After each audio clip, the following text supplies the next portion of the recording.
Bonjour mesdames et messieurs et bienvenue dans ce flash d'information. Le président de l'Assemblée nationale, Guillaume Soro, est à Gagnoa dans la région du Gor. Il est allé inviter les populations de cette région à la paix et à la réconciliation entre les Ivoiriens. Il a invité chacun à jouer sa partition pour que le pays retrouve définitivement sa stabilité et que tous les fils et filles ensemble œuvrent pour son développement.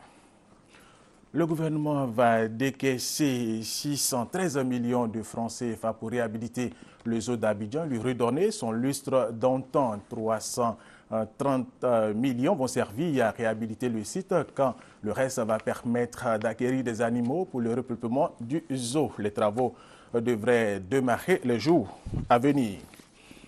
Bientôt, l'on ne verra plus les sachets plastiques ordinaires dans les différentes artères du pays. Les opérateurs économiques et le gouvernement ivoirien ont convenu lors d'une rencontre au ministère de l'Industrie au plateau de la suppression de ces sachets, nous dit Francis Boifo.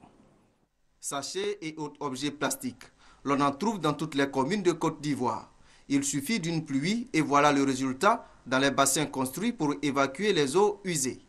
D'un point de vue visuel, c'est tout de suite frappant. Au point de vue écologique, il a été démontré que la durée de vie de ces sachets est d'environ 400 ans. Donc vous vous imaginez un peu les dégâts que tout cela peut causer donc à l'environnement. Ces sachets constituent, selon certains spécialistes de la santé humaine, un danger pour l'homme.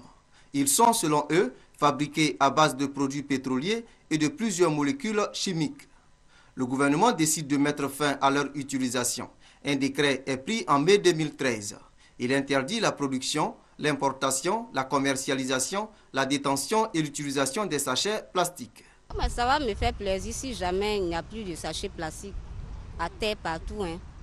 Nous, ça nous dérange beaucoup. Chaque matin quand on vient, on va se réveiller très tôt et puis rentrer au moins à 17 h à la maison. Quand vous revenez le lendemain, les mêmes trucs que vous avez ramassés, vous revenez te retrouver encore. Bon, moi, ça me fait vraiment mal quand je vois ça.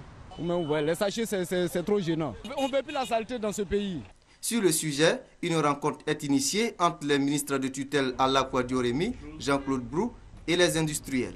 Il s'est agi pour les ministres d'informer ces opérateurs économiques sur la nécessité de remplacer dans 3 mois les objets plastiques actuels par d'autres dits biodégradables.